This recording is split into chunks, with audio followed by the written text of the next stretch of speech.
To begin with, I think Raila is very keen to ensure that this Eurobond debate goes forward. He's very keen to ensure that this is part of his integral campaign agenda in 2017. It really sounds curious as to why, if he had evidence, he did not mention these individuals as culprit or suspects. And from what appeared to be a well-calculated and strategic positioning in terms of his statements, he appeared to be having a very intelligent coterie of advisors who are keen to ensure that the subsequent reactions, including the legal redress by individuals mentioned, could be considered well in advance to ensure that the Prime Minister is prepared for whatever course of action. So it is important to realize that this word, persons of interest, is used mainly to refer to people by virtue of their positions had a hand in handling the Eurobond process. Is not coming out specifically saying X, Y, Z stole this amount, but is saying in terms of our trail as the opposition,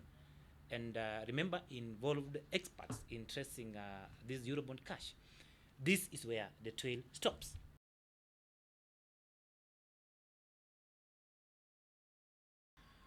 When we talk about the connection between Raila's statements and what EACC last week termed as a lack of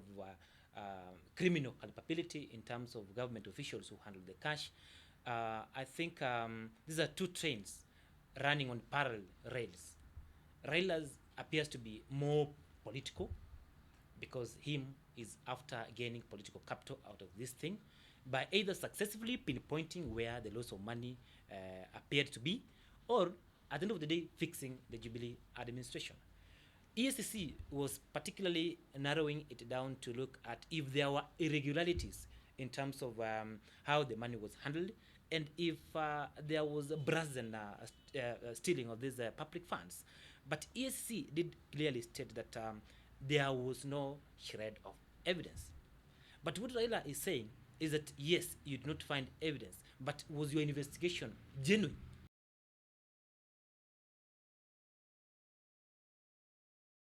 I think these guys mentioned by Raila should be rather be more cautious because Raila, his history is that he always emerges the victor in anything, and when he throws balls here and there, he knows what he wants, particularly from these people. Then, if they take a more robust approach in terms of seeking a legal address regarding this thing, then I want to see at some point Raila now mastering his political machineries and the foot soldiers now to start looking at specific lapses in the responsibilities of these people mentioned in this particular saga, and now pinpointing them out to roll out a more personalized attack that could cost them the jobs.